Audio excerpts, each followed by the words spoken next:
Hi friends, இந்த video வந்து நம்ம என்ன பார்க்க போகிறோம் அப்படிங்கிறீங்கன்னா, கோட் திரைப்படத்தோட கதை இதுதான் அப்படின்ட்டு வந்து ஒரு இன்டர்வியூ வந்து வெங்கட் பிரபு வந்து மையப்புள்ளியாக வந்து இதை வச்சு தான் எடுக்க போகிறோம் அப்படின்ட்டு ஓப்பனாக வந்து சொல்லியிருக்காரு.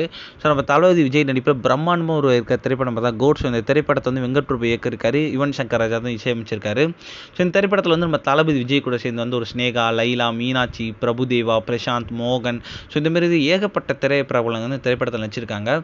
இது வரைக்கும் வந்து இந்த திரைப்படத்தில் வந்து 3 பாடல்கள் வந்து வெளிவந்திருக்கு. கடைசியாக வெளிவந்த ஸ்பார்க் பாடல் வந்து ஒரு கலவையான விமர்சனத்தை தான் பெற்றிருந்துச்சு. இன்னில வந்து லேட்டஸ்ட்டாக வந்து நம்மளோட வெங்கட் பிரபு வந்து ஒரு இன்டர்வியூவில் வந்து கோட் திரைப்படத்தோட கதையை வந்து சொல்லியிருக்காரு. அதாவது வந்து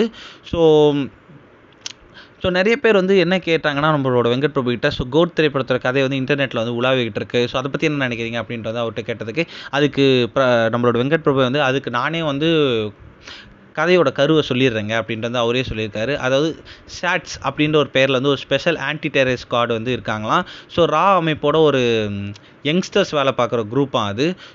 அதே சமயத்தில் அவங்க வந்து ரொம்பவே சிறப்பாக வந்து வேலை செஞ்சிட்ருப்பாங்க. அவங்க வந்து ஒரு காலத்தில் செஞ்ச விஷயம் வந்து இப்போ வந்து பிரச்சனையாக வந்து அவங்க முன்னாடி நின்னா எப்படி இருக்கும், அதை வந்து அவங்க வந்து எப்படி எதிர்கொள்கிறாங்க, இதுதான் வந்து திரைப்படத்தோட கதை அப்படின்றது அவர் வந்து சூப்பராக ஒரு விஷயத்த சொல்லியிருக்காரு.